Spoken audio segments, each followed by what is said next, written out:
Hi friends, പുതിയ ഒരു ഇതിലേക്ക് എല്ലാവർക്കും സ്വാഗതം.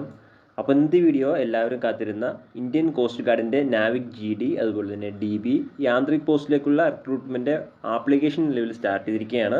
അപ്പോൾ ഇതിൻ്റെ കൂടുതൽ ഡീറ്റെയിൽസ് ആയിരിക്കും നമ്മൾ ഇന്നത്തെ ഈ വീഡിയോയിൽ നോക്കാൻ പോകുന്നത്. അപ്പോൾ നിങ്ങൾ ആ ഒരു വീഡിയോ അവസാനം വരെ കാണുക.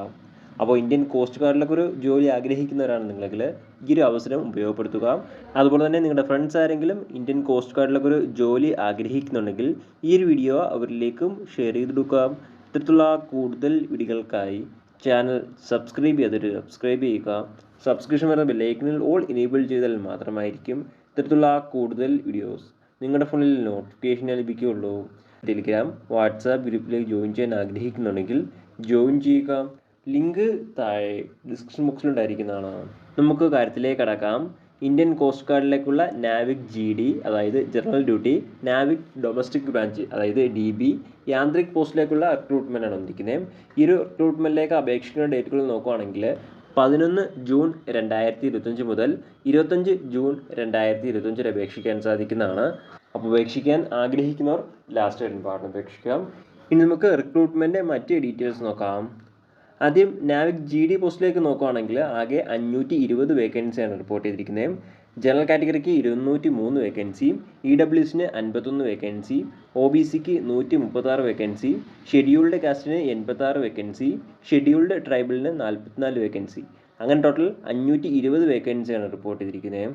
സാലറി നോക്കുകയാണെങ്കിൽ സ്റ്റാർട്ടിങ് 21,700 രൂപ മുതലാണ്. അപേക്ഷിക്കാനുള്ള ഏജ് ലിമിറ്റ് നോക്കുകയാണെങ്കിൽ മിനിമം 18 വയസ്സിനും 22 വയസ്സിനും ഇടയിലുള്ളവർക്കാണ് അപേക്ഷിക്കാൻ സാധിക്കാം. അപേക്ഷിക്കാനുള്ള കൃത്യമായിട്ടുള്ള ഡേറ്റ് ഓഫ് ബർത്ത് നോക്കുകയാണെങ്കിൽ 1 ഓഗസ്റ്റ് 2004 1 ഓഗസ്റ്റ് 2008 ഈ ഒരു ഡേറ്റ് ഓഫ് ബർത്തിലും ഇടയിലും ജനിച്ചവർക്കാണ് അപേക്ഷിക്കാൻ സാധിക്കുക. അതുപോലെ തന്നെ OBC കാൻഡിഡേറ്റ്സിന് 3 വർഷം വരെയും SC/ST കാൻഡിഡേറ്റ്സിന് 5 വർഷം വരെയും ഏജ് റിലാക്സേഷൻ ഉണ്ടായിരിക്കുന്നതാണ്. ഇനി അടുത്ത അപേക്ഷിക്കാനുള്ള എഡ്യൂക്കേഷൻ ക്വാളിഫിക്കേഷൻ നോക്കുകയാണെങ്കിൽ +2 പാസ്സായിരിക്കേണ്ടതാണ്. കൂടാതെ മാത്സും ഫിസിക്സും പഠിച്ചിരിക്കേണ്ടതാണ്. എന്നാൽ മാത്രമായിരിക്കും ഈ ഒരു റിക്രൂട്ട്മെൻറ്റിലേക്ക് അപേക്ഷിക്കാൻ സാധിക്കുകയുള്ളൂ. ഇനി അടുത്ത നാവിക് ഡൊമസ്റ്റിക് ബ്രാഞ്ചിലേക്ക് നോക്കുകയാണെങ്കിൽ ആകെ 50 വേക്കൻസിയാണ് റിപ്പോർട്ട് ചെയ്തിരിക്കുന്നത്. ജനറൽ കാറ്റഗറിക്ക് 20 വേക്കൻസി, EWSന് 5 വേക്കൻസി, OBCക്ക് 16 വേക്കൻസി, ഷെഡ്യൂൾഡ് കാസ്റ്റിന് 8 വേക്കൻസി, ഷെഡ്യൂൾഡ് ട്രൈബലിന് 1 വേക്കൻസി. അങ്ങനെ ടോട്ടൽ 50 വേക്കൻസിയാണ് റിപ്പോർട്ട് ചെയ്തിരിക്കുന്നത്. സാലറി നോക്കുകയാണെങ്കിൽ സെയിം തന്നെയാണ്, 21,700 രൂപ മുതലാണ് സ്റ്റാർട്ടിങ് സാലറി. അപേക്ഷിക്കാനുള്ള ഏജ് ലിമിറ്റ് നോക്കുകയാണെങ്കിൽ 18 വയസ്സിനും 22 വയസ്സിനും ഇടയിലുള്ളവർക്കാണ് അപേക്ഷിക്കാൻ സാധിക്കുക. 1 ഓഗസ്റ്റ് 2004 1 ഓഗസ്റ്റ് 2008 ഈ ഒരു ഡേറ്റ് ഓഫ് ബർത്തിലും ഇടയിലും ജനിച്ചവർക്കാണ് അപേക്ഷിക്കാൻ സാധിക്കുക. ഏജ് റിലാക്സേഷനും ലഭിക്കുന്നതാണ്. OBC കാൻഡിഡേറ്റ്സിന് 3 വർഷം വരെയും SC/ST കാൻഡിഡേറ്റ്സിന് 5 വർഷം വരെയും ഏജ് റിലാക്സേഷൻ ഉണ്ടായിരിക്കുന്നതാണ്. ഇനി അടുത്ത് അപേക്ഷിക്കാനുള്ള എഡ്യൂക്കേഷൻ ക്വാളിഫിക്കേഷൻ നോക്കുകയാണെങ്കിൽ 10ാം ക്ലാസ് പാസ്സായിട്ടുള്ളവർക്ക് അപേക്ഷിക്കാൻ സാധിക്കുന്നതാണ്. മറ്റൊരു ക്വാളിഫിക്കേഷൻ്റെ കാര്യങ്ങളൊന്നും നിർബന്ധമായിട്ട് പറയുന്നില്ല. 10ാം ക്ലാസ് പാസ്സായിട്ടുള്ളവർക്ക് അപേക്ഷിക്കാൻ സാധിക്കുന്നതാണ്. ഇനി അടുത്ത യാന്ത്രിക് പോസ്റ്റ് നോക്കുകയാണെങ്കിൽ യാന്ത്രിക് പോസ്റ്റിനെ 3ആയിട്ട് തിരിച്ചിട്ടുണ്ട്. Mechanical branch, electrical branch, electronics branch തുടങ്ങിയ 3 ബ്രാഞ്ചായിട്ട് തിരിച്ചിട്ടുണ്ട്. വേക്കൻസിയും സെപ്പറേറ്റ് ആണ് റിപ്പോർട്ട് ചെയ്തിരിക്കുന്നത്. യാന്ത്രിക് മെക്കാനിക്കലിലേക്ക് 30 വേക്കൻസി, യാന്ത്രിക് ഇലക്ട്രിക്കലിലേക്ക് 11 വേക്കൻസി, യാന്ത്രിക് ഇലക്ട്രോണിക്സിലേക്ക് 19 വേക്കൻസി. ഇങ്ങനെയാണ് ഓരോ ബ്രാഞ്ച് വൈസ് വേക്കൻസി റിപ്പോർട്ട് ചെയ്തിരിക്കുന്നത്. സാലറി നോക്കുകയാണെങ്കിൽ സ്റ്റാർട്ടിങ് 29,200 രൂപ മുതലാണ് സ്റ്റാർട്ടിങ് സാലറി. ഇനിയടുത്ത് അപേക്ഷിക്കാനുള്ള ഏജ് ലിമിറ്റ് നോക്കുകയാണെങ്കിൽ 18 വയസ്സിനും 22 വയസ്സിനും ഇടയിലുള്ളവർക്കാണ് അപേക്ഷിക്കാൻ സാധിക്കുക. 1 മെയ് 2002 30 ഏപ്രിൽ 2006 ഈ ഒരു ഡേറ്റ് ഓഫ് ബർത്തിലും ഇടയിലും ജനിച്ചവർക്കാണ് അപേക്ഷിക്കാൻ സാധിക്കുക. അതുപോലെ തന്നെ OBC കാൻഡിഡേറ്റ്സിന് 3 വർഷം വരെയും SC/ST കാൻഡിഡേറ്റ്സിന് 5 വർഷം വരെയും ഏജ് റിലാക്സേഷൻ ഉണ്ടായിരിക്കുന്നതാണ്. ഇനി അടുത്ത അപേക്ഷിക്കാനുള്ള എഡ്യൂക്കേഷൻ ക്വാളിഫിക്കേഷൻ നോക്കുകയാണെങ്കിൽ 10ാം ക്ലാസ് പാസ്സായിരിക്കേണ്ടതാണ്. കൂടാതെ ഡിപ്ലോമ ഇൻ ഇലക്ട്രിക്കൽ അല്ലെങ്കിൽ മെക്കാനിക്കൽ അല്ലെങ്കിൽ ഇലക്ട്രോണിക്സ് അല്ലെങ്കിൽ ടെലി കമ്മ്യൂണിക്കേഷനിൽ 3 അല്ലെങ്കിൽ 4 വർഷത്തെ All India Council of Technical Education അംഗീകരിച്ചിട്ടുള്ള ഡിപ്ലോമ ഉണ്ടെങ്കിൽ ഈ ഒരു പോസ്റ്റിലേക്ക് അപേക്ഷിക്കാൻ സാധിക്കുന്നതാണ്. അല്ലെങ്കിൽ +2 പാസ്സായിരിക്കേണ്ടതാണ്. കൂടാതെ ഡിപ്ലോമ ഇൻ ഇലക്ട്രിക്കൽ അല്ലെങ്കിൽ മെക്കാനിക്കൽ അല്ലെങ്കിൽ ഇലക്ട്രോണിക്സ് അല്ലെങ്കിൽ ടെലി കമ്മ്യൂണിക്കേഷനിൽ 2 വർഷത്തെ അല്ലെങ്കിൽ 3 വർഷത്തെ ഡിപ്ലോമ ഉണ്ടായിരിക്കേണ്ടതാണ്. അതും All India Council of Technical Education അംഗീകരിച്ചിട്ടുള്ള ഡിപ്ലോമ മാത്രമേ അംഗീകരിക്കുകയുള്ളൂ.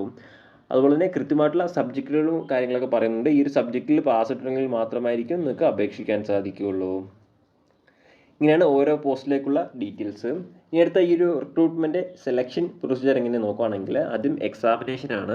എക്സാമിനേഷൻ പാസ്സാവുന്നവർക്ക് ഫിസിക്കൽ ടെസ്റ്റ്, അതിനുശേഷം മെഡിക്കൽ ടെസ്റ്റ്, അതിനുശേഷം ഡോക്യുമെൻ്റ് വെരിഫിക്കേഷന്, അതിനുശേഷം final merit list.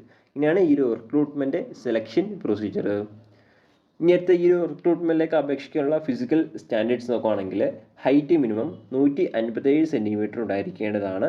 Chest normal അനുപാതത്തിലായിരിക്കേണ്ടതാണ്. കൂടാതെ 5 സെൻറ്റിമീറ്റർ നിർബന്ധമായിട്ടും എക്സ്പാൻഷൻ ഉണ്ടായിരിക്കേണ്ടതാണ്. വെയ്റ്റ് ഹൈറ്റിനും ഏജിനും അനുപാതത്തിലായിരിക്കേണ്ടതാണ്. ഹിയറിംഗ് നോർമൽ ആയിരിക്കേണ്ടതാണ്. ഇനി അടുത്ത ഫിസിക്കൽ ടെസ്റ്റിൻ്റെ ഡീറ്റെയിൽസ് നോക്കുകയാണെങ്കിൽ മെയിനായിട്ടും 3 കാര്യങ്ങളാണ് വരുന്നത്. ഒന്നാമതായിട്ട് വരുന്നത് 1.6 കിലോമീറ്റർ റണ്ണിങ് ആണ്. 7 മിനിറ്റിനുള്ളിൽ കംപ്ലീറ്റ് ചെയ്യേണ്ടതാണ്. അടുത്ത രണ്ടാമതായിട്ട് വരുന്നത് 20 സ്ക്വാട്ട്സ് ആണ്. അതിനുശേഷം 10 പുഷപ്സ്. ഇങ്ങനെ 3 കാര്യങ്ങളാണ് ഈ ഒരു റിക്രൂട്ട്മെൻറ്റ് ഫിസിക്കൽ ടെസ്റ്റിൽ വരുന്നത്. ഇനി അടുത്ത ഈ ഒരു റിക്രൂട്ട്മെൻറ്റിലേക്ക് അപേക്ഷിക്കേണ്ട രീതി ഇങ്ങനെ നോക്കുകയാണെങ്കിൽ ഓൺലൈൻ വഴിയാണ് അപേക്ഷിക്കേണ്ടത്. ഓൺലൈൻ വഴി www.joinindiancoastguard.cdsc.in ഈ ഒരു സൈറ്റ് വഴിയാണ് അപേക്ഷിക്കേണ്ടത്. അപേക്ഷിക്കാനുള്ള അവസാന തീയതി നോക്കുകയാണെങ്കിൽ 25/6/2025 അപേക്ഷിക്കാൻ സാധിക്കുന്നതാണ്. അപേക്ഷിക്കാൻ ആഗ്രഹിക്കുന്നവർ ലാസ്റ്റ് ഡേറ്റിന് അപേക്ഷിക്കുക.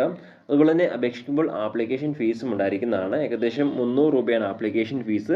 ഫീസ് നിങ്ങൾക്ക് ഓൺലൈൻ വഴി തന്നെ അടയ്ക്കാൻ സാധിക്കുന്നതാണ്. SSC ST കാൻഡിഡേറ്റ്സിന് ഫീസ് ഉണ്ടായിരിക്കുന്നതല്ല. ബാക്കിയുള്ള എല്ലാ കാൻഡിഡേറ്റ്സും നിർബന്ധമായിട്ടും നിങ്ങളുടെ ഫീസ് അടച്ചിരിക്കേണ്ടതാണ്. എന്നാൽ മാത്രമായിരിക്കും ആപ്ലിക്കേഷൻ സ്വീകരിക്കുകയുള്ളൂ. പ്രധാനമായിട്ടും ഇത്രയും കാര്യങ്ങളാണ് ഈ ഒരു റിക്രൂട്ട്മെൻറ്റുമായി ബന്ധപ്പെട്ട് നിങ്ങളോട് ഷെയർ ചെയ്യാനുള്ളത്. എന്തെങ്കിലും സംശയങ്ങളോ കാര്യങ്ങളോ ഉണ്ടെങ്കിൽ ഒഫീഷ്യൽ നോട്ടിഫിക്കേഷൻ അല്ലെങ്കിൽ ഈ ഒരു ആർട്ടിക്കിൾ ചെക്ക് ചെയ്യുക. ഈ ഒരു ആർട്ടിക്കിളിലെ ലിങ്ക് എന്തായി ഡിസ്ക്രിപ്ഷൻ ബോക്സിൽ അടിയിരിക്കുന്നതാണ്. അപ്പോൾ നമുക്ക് മറ്റൊരു വീഡിയോയിൽ കാണാം. അതുവരെ ബൈ.